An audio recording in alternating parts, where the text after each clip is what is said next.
Thank you.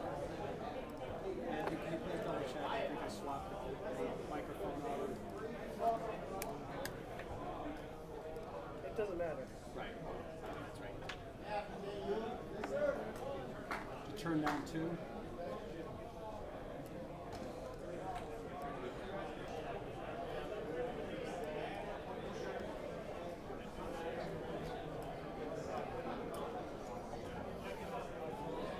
You got a sec offer, give me a mic check.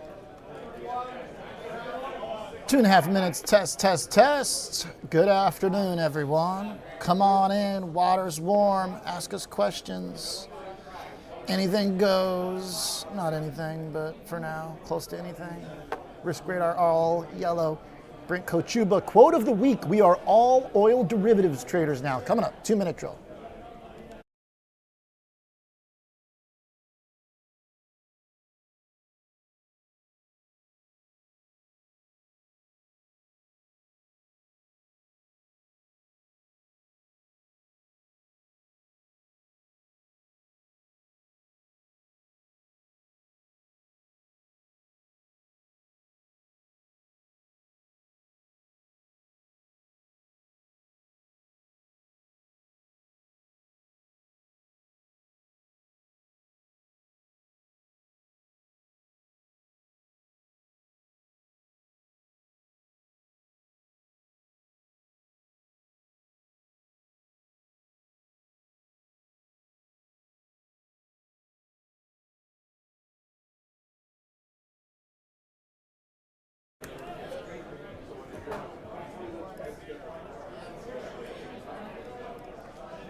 Oh, I never uploaded my TikTok. Lucas Graham. Oh, I did.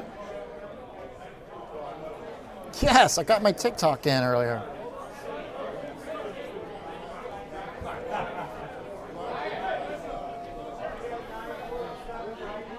Well, whatever.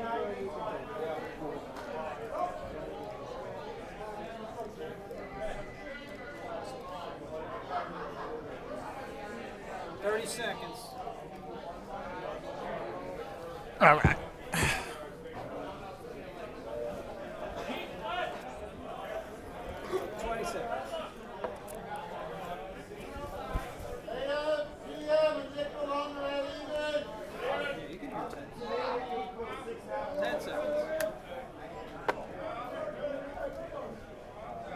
It's Thursday, right?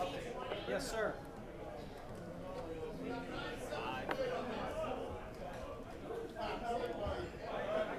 Start the pre-roll. Thank you.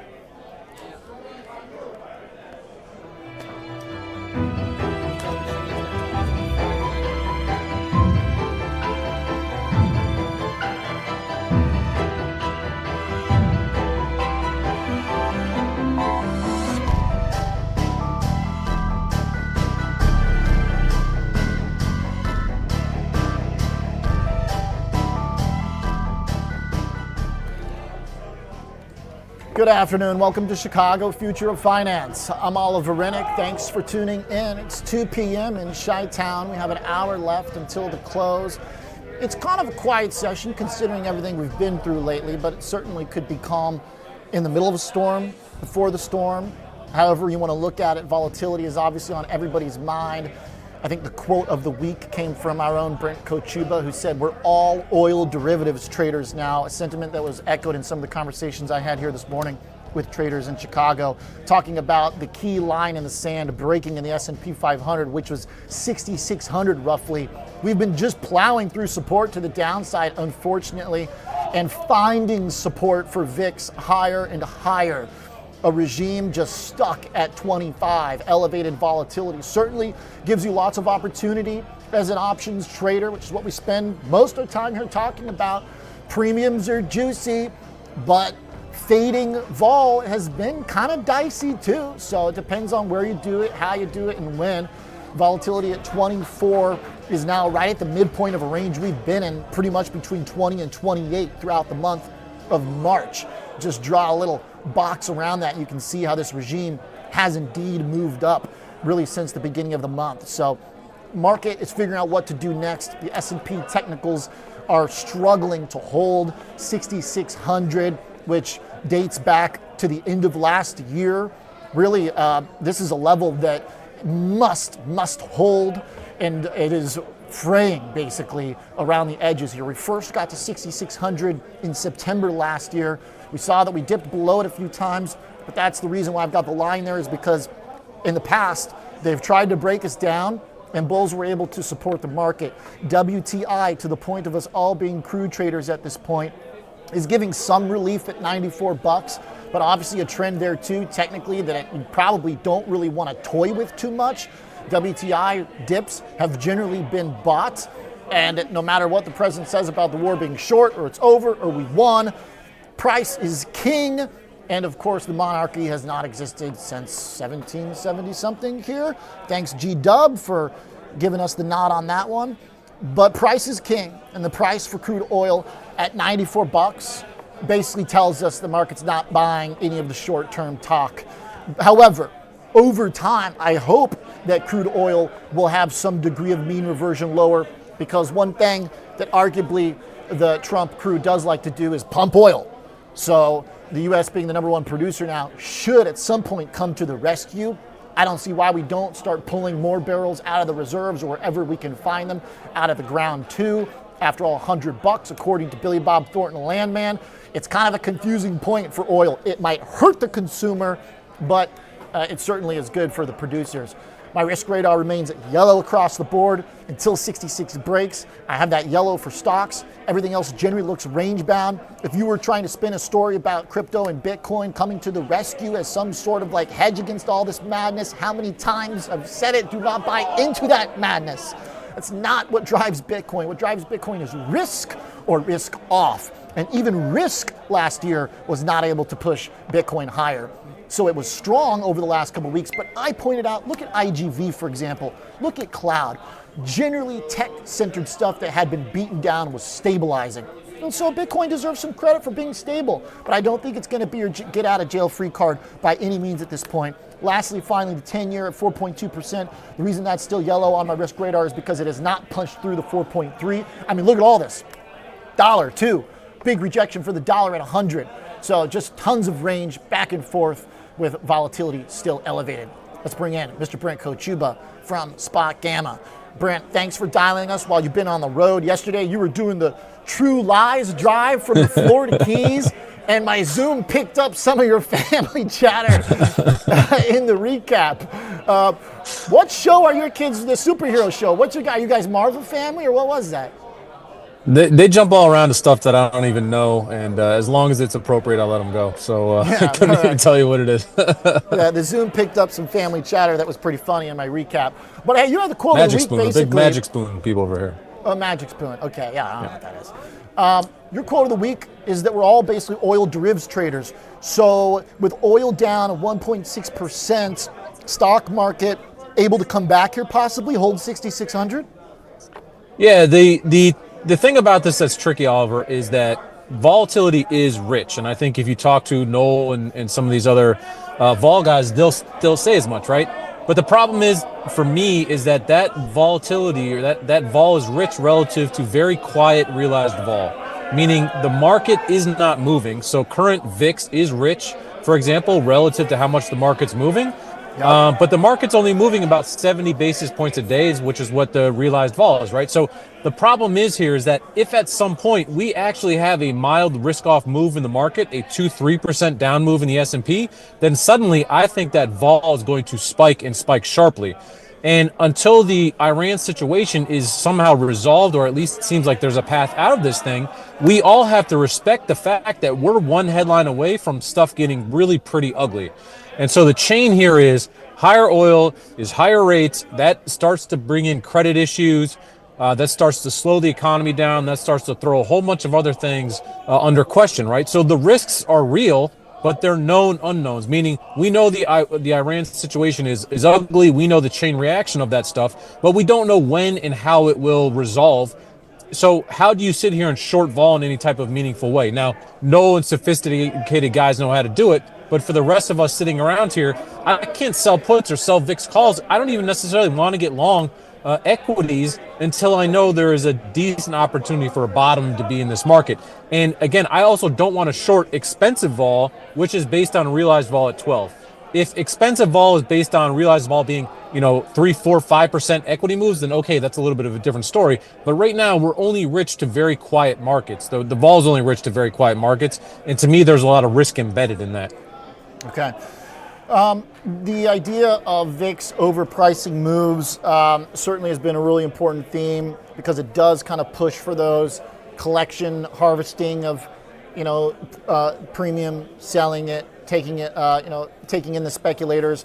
But then yesterday, the market closed towards VIX as we slipped. VIX was 24 or whatever, right at a 1.5% expected move, while S&Ps were only down 50 bips, and then we closed to VIX. More days like that, and we might be getting the kind of freak out that you've talked about where VIX just says, screw it, like we got a dump here. And I do wonder, it feels like, we need good news to prevent that from happening, I think, Brent, where normally the market needs bad news to disrupt the uptrend. I think as long as we're under 6,600 in the camp, that we need good news or else that moment will come. And I think right now you can make an argument that options expiration now is a stabilizer in the short term. The VIX opened yesterday at 2-week lows or post-Iran lows, right? At the cash open when those VIX contracts settled, then suddenly vol moved up from there, right? And equity sold down, to your point, from around 6,750 in the morning to about 6,600. OPEX tomorrow is put heavy. It's a big options expiration, not the biggest ever, but it's a very large options expiration. There is net put flow that's going to be sold tomorrow, and I think that's a mild buoy for markets. Normally, I'd be looking for a much more substantial rally out of a situation like this. But because of this Iran situation and the known unknown, you can't sit there and short vol in any kind of meaningful way, until that's resolved, right? So what that means is that we have some short-term stability. I would think this maybe into tomorrow, maybe into Monday, right? But we have to respect the fact that the options expiration is maybe a buoy for markets. Once that's gone, right? Once we remove that stabilizing effect of OPEX, who's to say that we don't have a bigger downside? And to that point, if you look at negative gamma, it builds all the way down now into 6250. And so we keep seeing this lower low positioning come into this market. Right? It keeps pushing down. Now, the JP Morgan collar trade, everyone's going to be talking about that. That's at 64.75. That's a major level into 331 expiration. But I think we still have this opportunity here with OPEX removing for this big realized move down that would make vol really spike, right? That would turn into one of these Wikipedia events, where you see it in Wikipedia because it's a big vol spike that we have to track. So, that is the risk that I see here. Now, at the same time, Oliver, and this is really tricky because I'm saying the market could slide down, and that's a major risk, and I think that is the risk we have to respect. If there is one positive headline, call skew is very low right now. You could see traders slam put options, suddenly have to pile into calls, and then you could see this massive rip to the upside. So it's a really tricky situation for traders here where I think you have to be keen on this. The moment that we have some type of idea when this will all resolve, then it's going to be a major risk on move in that type of environment, right? Brent, to that point, a Wikipedia event. To respond to chat, two things that stand out to me in chat. Number one is I think people like you without the beard. But they want to know why. I think it's because you're in Florida and it was a little bit too hot. Second thing is that someone says, feels a lot like Feb 2020. I'm going to take the other side of that, and I'm going to bring some VIX charts behind it here. Panning back over to my TOS platform real quick. Here's what VIX looked like in the run-up in 2020. There were a couple weeks of VIX nearing 20, but it never got above it. It was slow, and then it was explosive. And I myself generally remained kind of a fader of the COVID fear until we started breaking down technically, and that was basically mid-Feb. So at about 5% off the highs, the technicals broke, and that was when I personally said, okay, this thing could get nasty.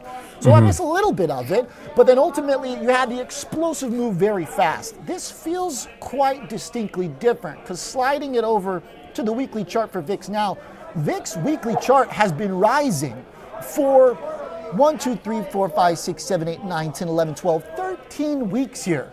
So my kind of thought here is that if we do get an explosion, I don't think it goes to COVID levels. I don't think this is that. Few things are a global pandemic, but it's already different in nature because it's kind of slow burning already. Tell me your thought. Yeah, I can't, look, VIX is rich relative to the fact that the S&P is really not moving very much. And so there's no two ways to slice that. But if you think about the more modern market, if you remember last August, for example, Oliver, when we had VIX print 60 just off of liquidity disappearing in the carry trade, allegedly in Korea, kind of unwinding or some sloppiness there, right? And it was like, bam, suddenly vol just went absolutely bananas. And so I think that what is happening here is that we are being lulled to sleep a little bit and saying, well, because the VIX is at 2025 and it hasn't gone higher, it's unlikely to happen. And so the concern here is that the shock absorber of OPEX is removed, and we're one sort of little tweak away from suddenly liquidity evaporating, which is very common to do, and then suddenly you see a big jump in realized vol that brings a big jump in vol itself, right? And to this point, you asked today about zero DT volumes, right? They're typically around 65% now in the SPX. They reduced to 58% yesterday. Why? Because the zero DT people disappear when known unknowns and real risk are produced in the market. And zero DT is such a source of liquidity in this current market. And so I just think that so that's on you net have bearish, a situation, right, Brent? Because that's kind of safety net. Those zero DT flows are generally a positive safety net. So if those are dropping a little bit, that's not great. Am I wrong? Right. Right. You can't hedge the oil-Iran situation or credit risk with zero DT options. You can't do it. So you have to focus more on longer-dated options. The other thing I would note, Oliver, if you look back at last February, right? Last February to March, you can even scroll back on your VIX chart right there.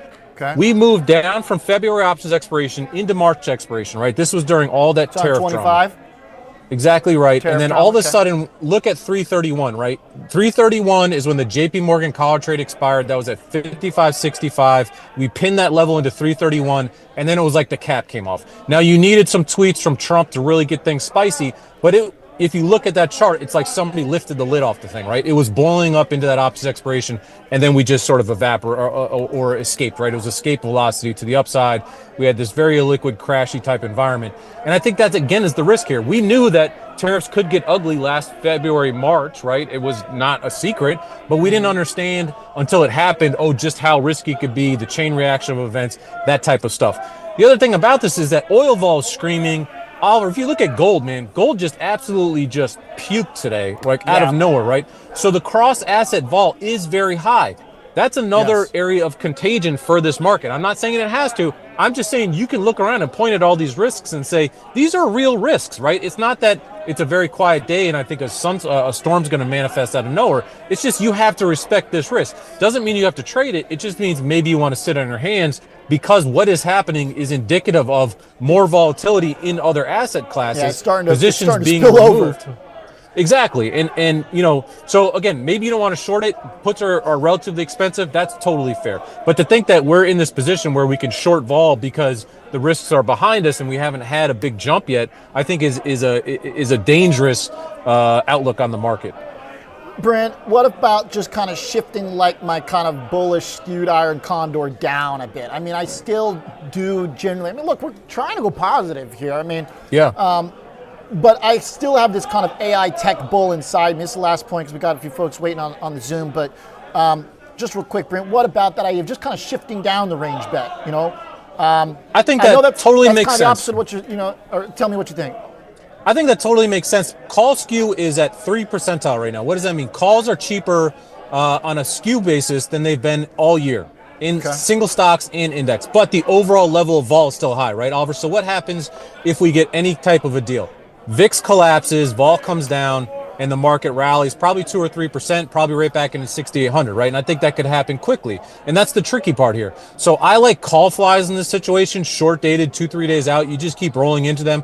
They're very, very cheap, right? You want to use the call fly because if vol collapses, you want to offset some of that risk. But I think that's a really nice way to play a very fast, very sharp rally in this market, which could come. This is the dual-sided risk we have, where we have left tail risk and right tail risk, which makes it cheap, or which makes it tricky. So I don't want to own stock in this situation, but I love owning options here.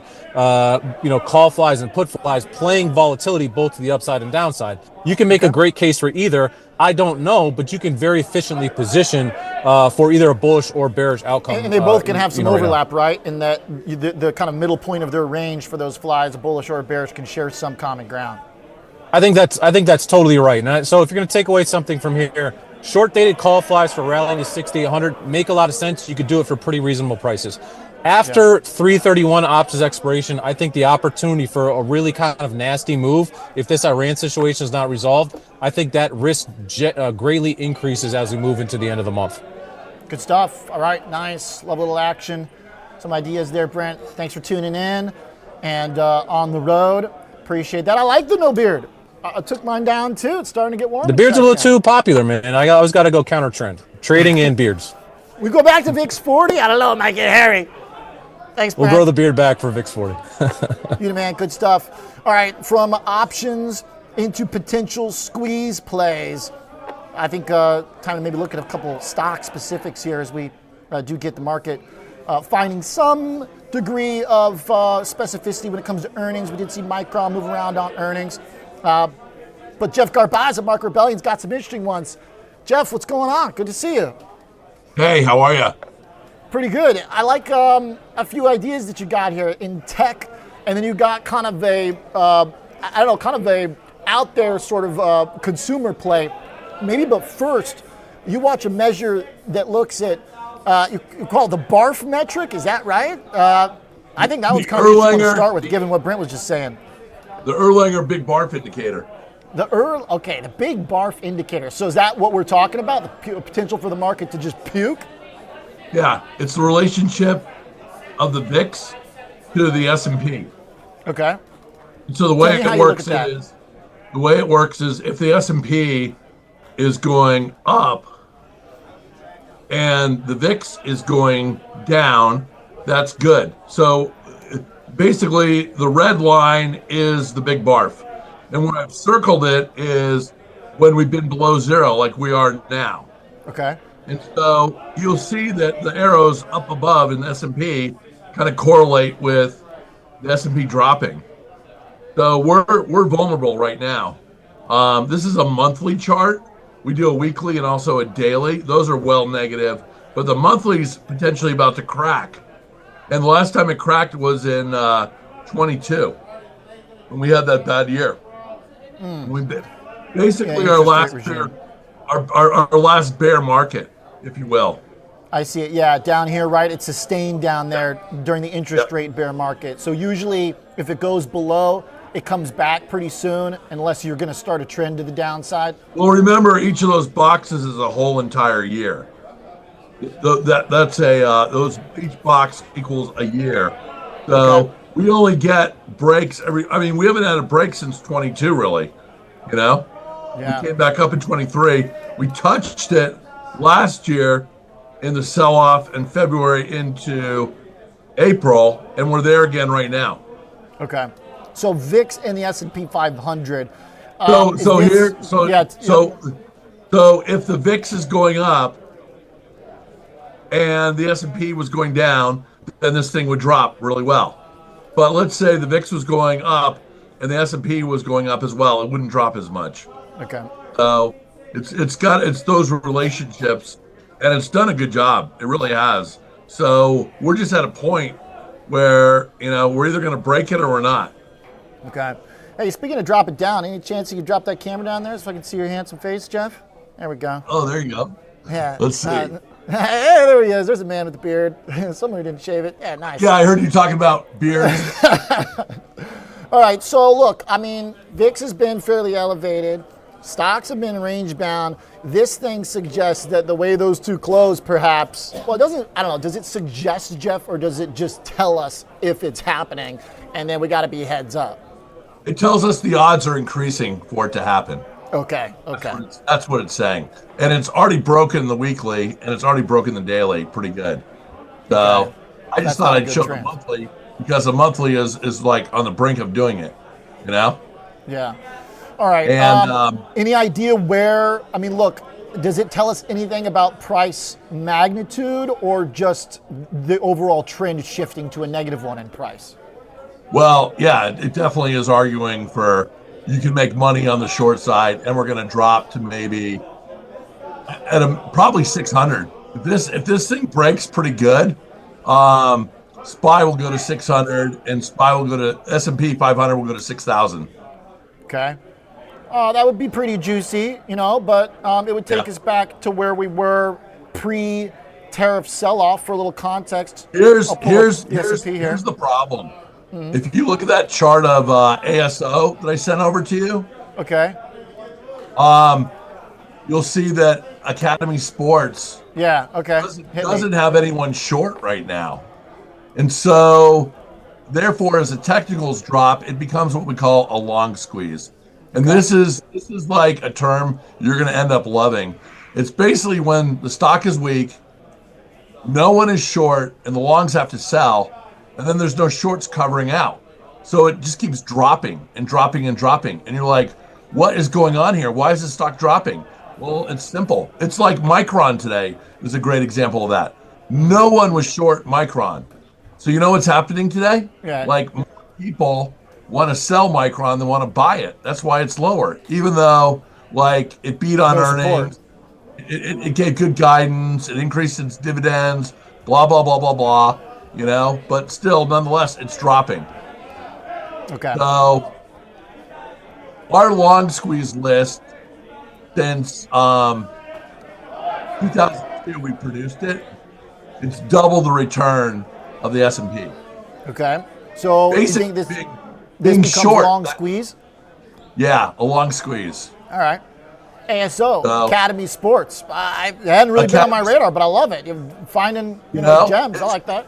It's a name that there's no shorts really in it. And all the longs have gotten into it. And now it's starting to break down because the economy's not as good right now. The economy's struggling. All of a sudden, you got to pay an extra $1 a gallon for gas, and you're not going to go buy the Nikes at Academy Sports. Right. You're going to Walmart to buy some sneakers, Yeah, well, where I grew up, we were going to Walmart anyway. Pay less is where I was going. Pay less. Pay less. Yeah. Hey, Geoff, you got one in Dell, too. Sticking with stock specifics. Dell is ripped on earnings. Dell is the other side. It's a short squeeze. The shorts have just been betting against it as it's gone higher, and now they're caught. And they blew it out on earnings, and they haven't covered yet. So this name could keep going, Okay. The upside. I mean, today up 5% almost with the market flat. Yeah. Yeah. The shorts are feeling it. They know they got to cover. And, look what just happened. That little pop we got at like half an hour ago is like, boom. Yeah. If you're a short guy, all of a sudden you're like, oh, maybe I need to cover this, Okay. So the short squeeze on Dell pushes price higher. The long squeeze as you put it on ASO likely to keep that one compressed. Correct. Yeah, it'll be compressed for a while. And the BARF indicator, we look to see if it turns south to get us to S&P 6,000. Which obviously would be a doozy. That would be a doozy, but a lot of people in chat think it's going to happen. I don't know. It's going to be very interesting to see how all this plays itself out. The other thing I told you last week that I'm watching still is semiconductors, because there's so many semiconductors that have no one short, and that same type of thing. Like Micron is what happened. That was a good example of one, and we only have a couple names that are really heavily shorted in semiconductors right now. So people continue to start covering software, and they go in short. Semis could get pounded on here a little bit. That would not be good for the market, certainly. Geoff, I like the perspective. Interesting names and unique charts. Appreciate it. Thanks, Geoff. Thanks a lot. See you later. You got it. Geoff Garbacz, Market Rebellion. All right, 2-minute innovator buffer break, maybe 2.5, and then it's the Cboe ETP, Exchange Traded Profile. We're going to look out on the horizon for some safety plays, but also maybe some sector-specific stuff. The Horizon Investments team is going to join. Got Clark Allen waiting on the line. It's going to be a good conversation. SFTY, a ticker we're going to check out. Be right back.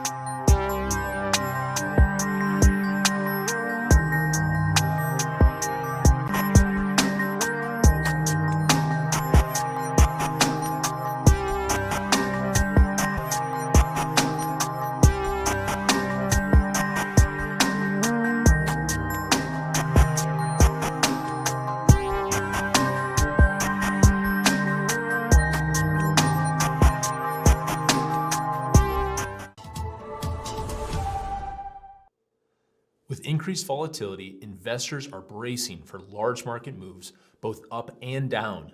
Will the market rebound 30%, or will we see a 30% drop? At the end of the day, uncertainty remains a constant. Innovator's floor ETFs are designed for volatile markets. They aim to position portfolios for market moves regardless of direction or magnitude. They are intended as a core equity solution, providing exposure to U.S. equities with built-in downside protection, seeking to deliver more than 70% of the upside and targeting a max loss of 8 to 12% annually.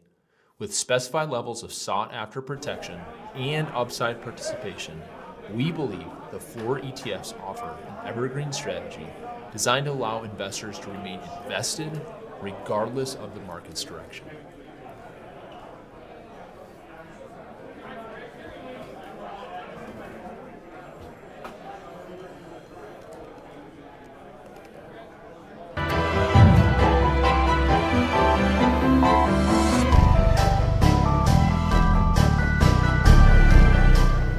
All right, welcome back to the show here. S&P 500 dipped a little bit there, got some noise behind me, and we slipped. 6610 is where we're at right now as the market tries to hold on to that 6600. We had a nice little ramp basically as soon as we started the show, but we are losing it a tad.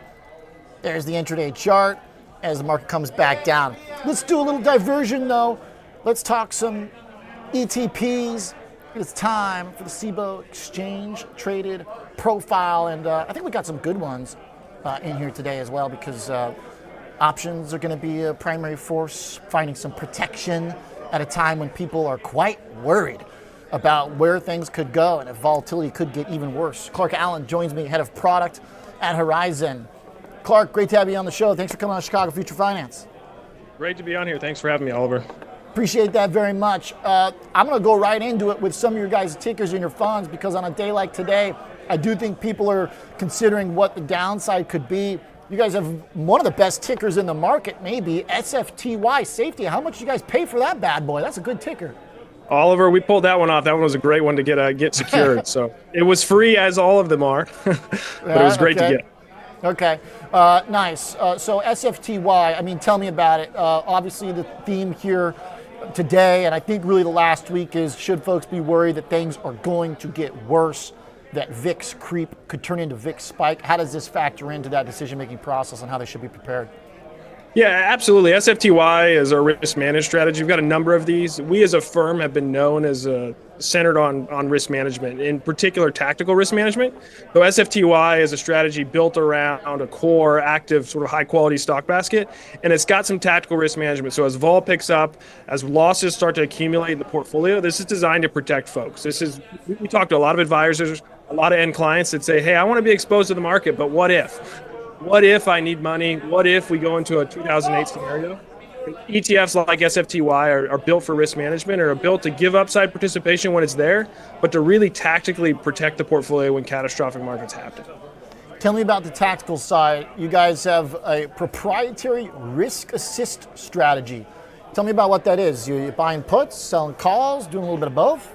Yeah, in this particular strategy, this tactical risk management strategy for SFTY, we're utilizing a vol forecasting methodology. We're looking at sort of the market movements, and we're actually de-risking the portfolio. So in this particular strategy, we're not using any sort of options for hedging. Those are some other strategies that we do have, but in particular for SFTY, what we're doing is we're tactically selling equities and buying into short-term treasuries as vol picks up, and losses start to accumulate in the market. Okay. How do you go about that? Where do you figure out how to start? Can you give us a little of the secret sauce? How does it know which parts to take off? Is it like a technical, these things have the worst momentum, let's get out of there? Yeah, so it's broad-based. And so what we found for clients is what they really care about, especially as they get towards retirement, isn't necessarily vol or Sharpe ratio or even deltas and gammas like you and I may want to talk about. They really just care about what's the loss in my portfolio. So one of the biggest drivers for SFTY is what are the losses being realized in the portfolio? And then obviously you want to take into account vol dynamics and other market sort of inputs. But the biggest driver is what are the losses, and as they begin to pick up, we're going to begin to de-risk. And it's not a 100 to 0. It's kind of like an on-off switch where we'll slowly de-risk in sort of 10% increments. making sure, right, the biggest risk, right, insurance isn't free. Even with a tactical risk management, put spreads aren't free either. And so protection costs something, and that cost typically comes when you begin to move out. Right, a 2020 big snapback, you're going to probably lag in the early parts of that snapback. But the benefit you got was you got a lot less volatility, and your drawdown and your loss, which is what a client really cares about, was a lot less than the broader market. Okay, I see. So I know you're hitting on some of that, but I guess in kind of from the competitive product standpoint, how does it compete, or what's kind of the pitch to say, okay, you want to do it this way instead of, because a lot of people that go, all right, hey, I don't know if I want to be in treasuries as a safety. I don't know if I want to be in bonds as a safety. Do you disagree with that idea? Yeah, I would say with treasuries or short-term treasury, especially when they're yielding 4% and 5%, I'd say that's probably a good place to park your capital. I do hear what you're saying in broad-based bonds. From a competitor landscape, right, you could just buy 60-40, but folks still want upside participation because we've been through some pretty nice rallies more recently. And then as it relates to other competitors on the option side, we have competitive strategies, some of our own as well as in the industry that do protection through options-based. It's just going to give you a more constant sort of protection, which is going to cost you more over time. The idea with SFTY is when we're in an up market, when we're rallying through, let's call it last year, let's just participate in all those gains. And so let's not actually do any de-risking. Let's not do any tactical risk management. And as we grow into a sort of a choppy period, as we go into a drawdown, let's then put on that insurance or put on that protection, if you will. Okay. The other thing is, I guess, thinking about kind of, not to harp on the treasury side too much, but if we've got this kind of inflation backdrop fear, is there an element of volatility you got to hedge your hedge in terms of having bonds in there at all? Or what about cash? How does that kind of factor in? Is there a point where you hit some certain critical level and say, all right, maybe we just put money on, in cash? Yeah, when I say treasuries, I mean short-term treasuries, Oliver. So Okay, we're not looking to take any duration risk. Okay. Yeah, we don't want any duration risk in the portfolio because as we saw with 2022, it could be a total mismatch of sort of correlations. And so we go straight to short-term treasuries, 1 to 3. We can call that cash, but we want some yield in the portfolio. So just trying to get that protection. And yeah, vol is a big component because vol changes quickly. As we know, VIX spikes, vol goes down, but vol can fall just as fast as it goes up. VIX is just a measure of those moves, right? And so as vol begins to sort of come back down from those huge levels of peaks, we want to also be responsive to that to make sure you get reinvested and take those hedges off and take that protection off. All right. Geoff Goodlock might have a counterpoint on the 1 to 3 being safe as cash, effective, but I'll let him do the arguing for that. Tell me, Clark, case well made. The other one that I thought was kind of interesting is stocks, STOX.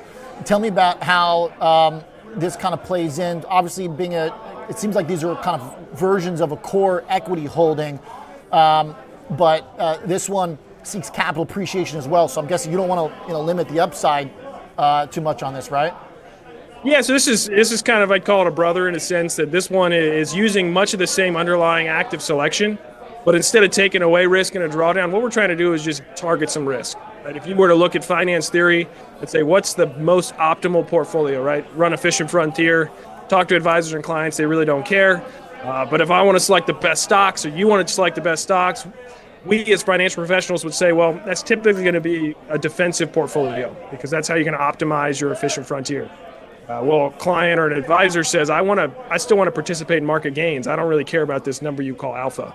And so what we do here is we select what we believe to be high alpha strategy, stock selection using a systematic process. Because it's defensive in nature, runs a little bit light on the beta, we then take put spreads and sell put spreads to basically juice that risk up. Make sure that we get market participation of around 1. So that way it can be used in a financial plan as a core holding with some embedded alpha through selection. Also minimizes tracking error from a risk perspective because for a client that's not looking for protection with SFTY, they really just want to participate in gains. But we as professionals also want to give them some stock selection and some alpha opportunity as well. And then the selling of the put side too, I mean, that's a little extra on top, right? I mean, some income too along the way.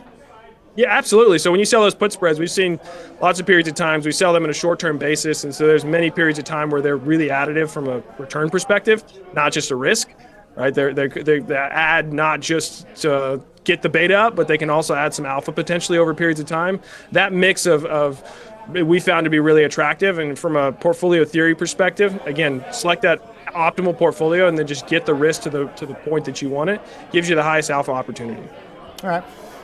Just kind of from a portfolio construction standpoint, and because you guys, it's interesting about your portfolio, I think, of offerings is that you kind of have different versions of, to some degree, kind of, accomplishing similar things, but from a different perspective. Everybody kind of has their own preference. Some people like to use options if they want income. Some people just like a good old-fashioned dividend. That brings me to the last one here, DIVN.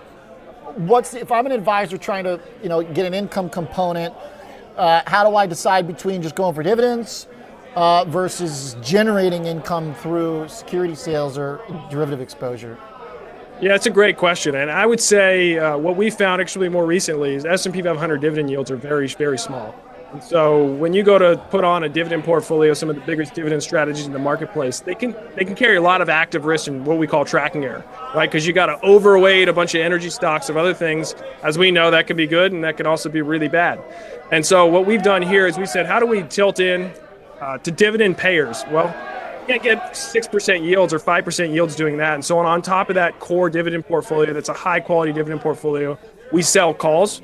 Short-term calls, which basically juices that distribution yield up and gets you around that 5 to 6% place, which we think is really attractive from an end perspective because you're not taking a bunch of sector bets to get that yield, but you're being able to distribute yield that's quite attractive. In addition, right, we're tilting into high dividend payers, so you do get high quality sort of dividend value exposure, but it's nothing with these massive sector exposures that some folks doing in the industry. All right. Hey, looks kind of good right now, the sector exposure that I just pulled up here.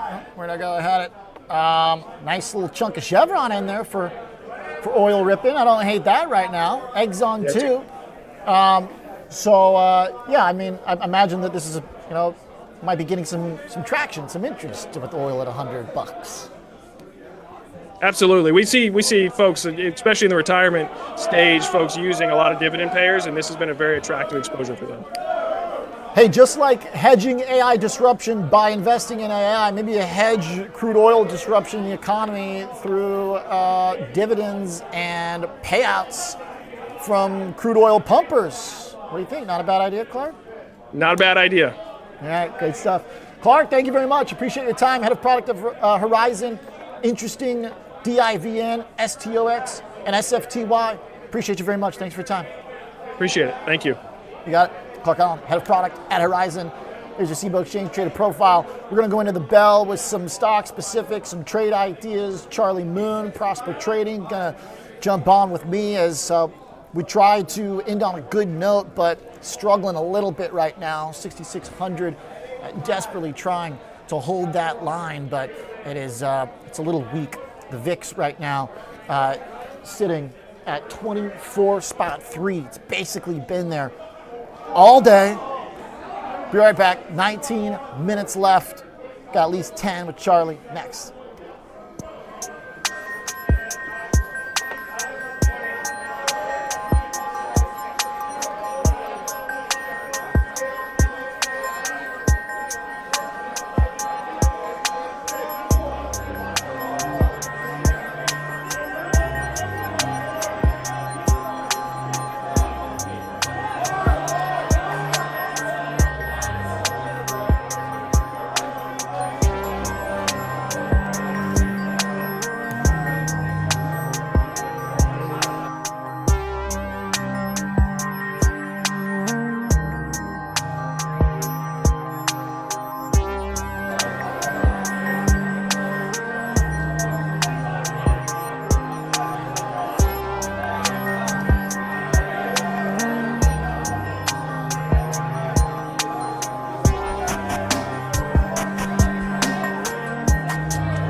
volatility, investors are bracing for large market moves, both up and down. Will the market rebound 30%, or will we see a 30% drop? At the end of the day, uncertainty remains constant. Innovators' floor ETFs are designed for volatile markets. They aim to position portfolios for market moves regardless of direction or magnitude. They are intended as a core equity solution, providing exposure to U.S. equities with built-in downside protection, seeking to deliver more than 70% of the upside and targeting a max loss of 8 to 12% annually. With specified levels of sought-after protection and upside participation, we believe the floor ETFs offer an evergreen strategy designed to allow investors to remain invested regardless of the market's direction.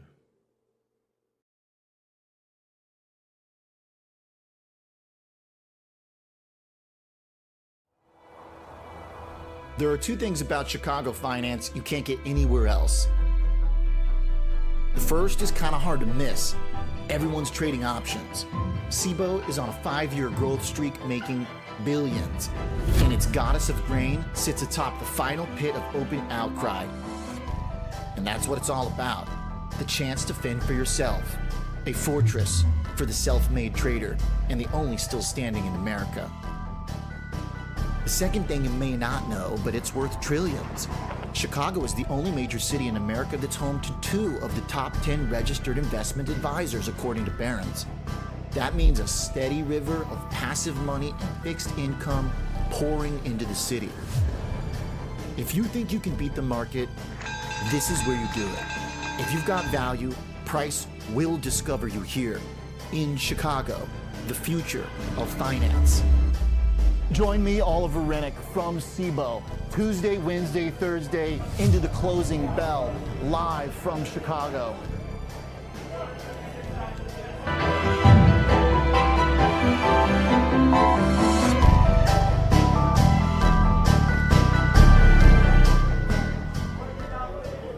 All right, we're now 15 points away from an even close on the session. Stock's trying, working. We're going to try and find some groups, some categories, maybe some trades here in the next 10 minutes. Charles Moon, Prosper Trading Academy, joining me. Click the QR code, boom, right there. First of all, Charlie, Scott can't be sending us videos on the slopes like when we're about to do a hit, man. I'm really jealous and distracted now. You know, he's just hanging out at that bar we were all hanging out at the Four Seasons. Bachelor's Gulch. Yeah. He's having a good old time today. Well, they closed down Tahoe apparently because it was too warm, but it looks like it's still going pretty strong. Oh, I guess it is warm. He's skiing shirtless. Oh yeah, he's definitely all about it. I mean, listen, I don't even know how there's snow out there. It's 80 degrees out where I live, and I'm only an hour and a half away from him. I'm in the Denver area. He's in the mountains, so. And I actually texted him earlier if there's even snow, and he's like, yeah, I'll figure it out. Well, I'll have to get his professional thoughts. I mean, I know he's going to say no, but I'm considering, so I'm going to be out there next week, and I figure it's time for me to try the snowboard, but I don't know if the thinner snow is going to be good for that, because I'm going to need all the help I can to stay up. Charlie, tell me about, yeah, I know. What's your vote on that, on the snowboard? The answer is no, not now. Okay, let's talk, since we're talking solar arrays and sun, let's go into, I mean, when I think solar, I look at TAN. I know that you were looking at this group. Why, Charlie? What's going on? Well, you know, in comparison, if you think about it, this is a sector historically that coincides with the rise of crude. When the rise of crude goes, this sector comes to life. Now, the most prominent name in this sector is First Solar. They've really struggled a bit. They've been kind of floored since earnings and haven't really been able to lift. But there's 2 names of reference that is getting really, really interesting, and one is Enphase, ENPH. They're starting to really kind of cross up and kind of, you know, maintain their gains. They basically came down to try and fill the gap after they gapped up on earnings, and they've been in a bit of recovery since that moment. And another one to look at is Solar Edge, SEDG. These two stocks were left for dead. They thought they were going to crater out, once the green initiative or the subsidies were taken away. Once this new administration came in, they basically wiped out that kind of previous administration's, green push, so to speak, and a lot of the subsidies went away. They thought that these names were going to get crushed. These are highly shorted names. They have pretty big short floats. More importantly, if we look at Solar Edge, for example, they've come to life. They've jumped up $10 in the last week, going from $36 to $46. This is a jackknife. Is there anything to be said about oil surging so solar looks nice, or am I reaching there? No, and that's exactly what it is, and this is, again, going back historically, over the last decade, it just has always had this coinciding factor. We just haven't seen it as much yet. And this is also similar to why I'm looking at EV names a little bit more, right? If the longer that crude anchors at $90, $100, and people are looking at, the gas pumps being from 380 to 480, and most notably, if you saw the spike in diesel, imagine owning a vehicle that needs diesel. This is where a lot of people start looking at EVs and start getting intrigued. Now, we haven't seen any kind of love for Tesla, but we saw a big spike today in Rivian with that Uber news and the Uber investment. And more importantly, Lucid is now trying to pivot, and they're now trying to make a little bit of noise.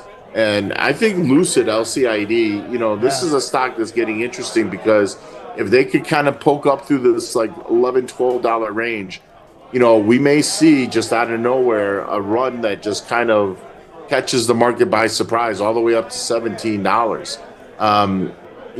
They've talked about autonomy as well. This is kind of like on the back burner.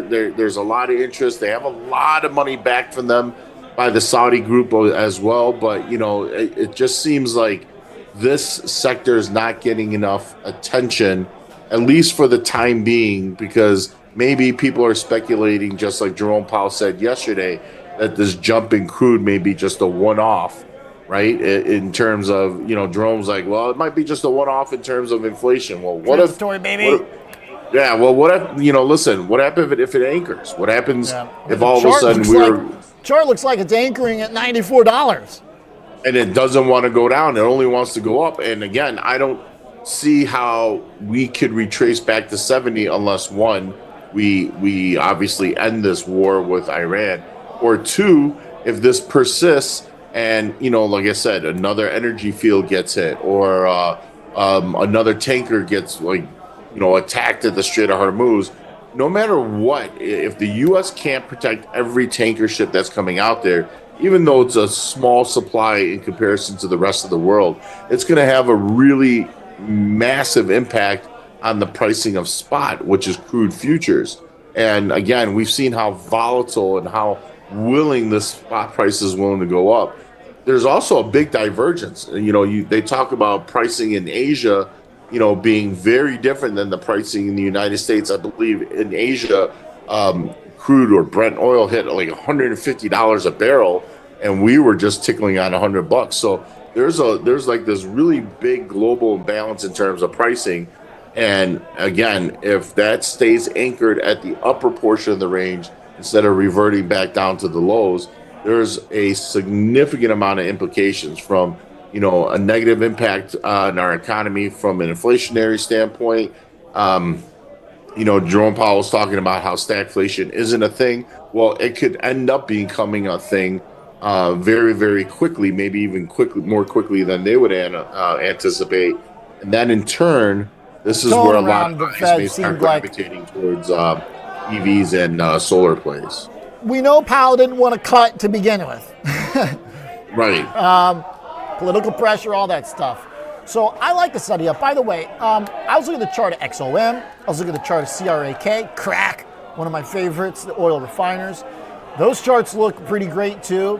I do wonder if these are kind of two sides of the same coin to hedge this oil move, Charlie, is to pump up your energy holdings. Because one of the solutions, of course, could be all the U.S. companies start drilling even more. Yeah. And I do think I also, though, like the chart in particular. Well, Solar Edge is action, but Lucid, that was the one. Finding support. I like the EV trades. I'm going to be getting driven around next week in Colorado by a beauty in an EV car. So, you can go anywhere with them now. Yeah, I mean, I grabbed one. I grabbed the BMW iX just a few weeks ago. So Timing has been great, and I got to tell you, come up, you can drive me around too. no, and I'm down. I'm down, but that's the whole thing. Now that I've actually purchased an EV, I have a hard time envisioning going back to a gas vehicle. Yeah, it's a very different experience. It's a little tricky at first. Like I was kind of worried we were going to get stranded a few times, but once you figure out, and she's driving a Mustang, the new Mach-E. Yeah. And you got to get the right charger. There's a learning curve to it, but I think that's your point. Is once you get to the learning curve through, then I mean it's nice. You know exactly what you're going to pay. Basically, you figure out your electricity rate or whatever. It's not bad, and most places are pretty amenable to it now. So yeah, I mean whether it's Lucid, whether it's Tesla, though that stock is more kind of the mags category. It's breaking down a little bit. Yeah. Tesla, not the EV trade. Too much big tech connection. Again, it's really interesting because there's times where Tesla looks like it wants to go up. They've been kind of getting squeezed over the last few days. There's been a lot of downward pressure into the 200-day moving average. It's been sharply rejected at these faster EMAs on the daily chart, and it's just been kind of bouncing back and forth. Well, today, based on the open, it just gapped down pretty hard, and it's been pretty much a gap and go day. And anytime, a stock usually opens down big, there's usually some sort of reversion. Not for 1 second today. Tesla, outside of that just momentary pop in the markets, have basically been staying in that lower, 1/4 of their daily range and just been hugging it. They haven't really been trending down, but they also haven't been lifting, and that's been a stark difference when you look at names like have these days where they just totally segregate from what has been really the things that stood out to me today is at the open, residual attack by Iran onto 9 different countries, they're just totally willing to go against anybody and anybody, if their sovereignty is being threatened. And, like I said, it just seems like the United States and Israel kind of underestimated the will of the leadership in Iran. And they're just really just kind of hunkering down, and they're just willing to just fight until the very, very end. And like I said, I don't know how that's going to bode for commodities in the near future, but it sure doesn't sound bearish. Chart. I mean, to your point, LNG, that's a huge move that move does not say ending soon.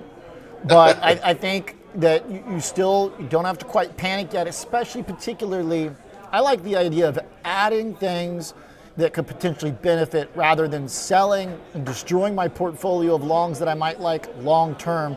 So you can dabble in the solar stuff. You gave us some names. You can dabble in some of the oil related stuff to add on if you got free cash flow. I like that approach. Charlie, thank you very much, sir. Thank you for having me, brother. Fun stuff, good stuff. Charlie Moon, Prosper Trading Academy, good eyes, good ideas. And at the close here, going to take it down to the end bell until you hear it ring. We're at 66.07 spot 6. Market has just been sideways. One last look at the chart there. I like that. The fact that we weren't able to break it. I mean, there you go. Look at that. Just holding right on that line at 6,600. Thanks for tuning in. That's it. It's Thursday, so I'm out of here. Catch me on TikTok at ojrennick/stay solvent. Try to do the same tomorrow for options expiry. Good luck. And I will see you next week, Monday, by the way.